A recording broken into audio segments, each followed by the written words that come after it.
Spolu s nákupom z čínskeho supermarketu si domov vždy prinesiete aj veľké množstvo plastu. Čo sa týka ovocia a zeleniny, vždy je zabalené v plastových obaloch, taktiež ak si napríklad kúpite mlieko, tak vám ho predavačka dá ešte do zvlášť igelitovej tašky.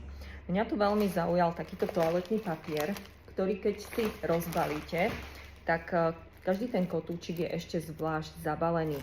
No a najviac ma šokovalo sušené ovocie.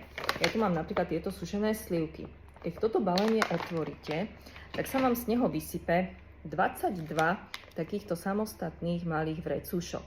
No a v každom tom jednom vrecúšku je práve jedna sušená slivka.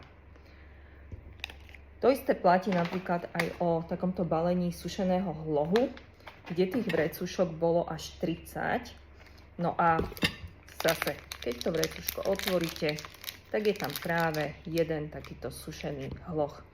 No a tu nám vidíte dve misky. V tej prvej sú slivky práve z tohto balenia, odbalené bez tých plastových obalov.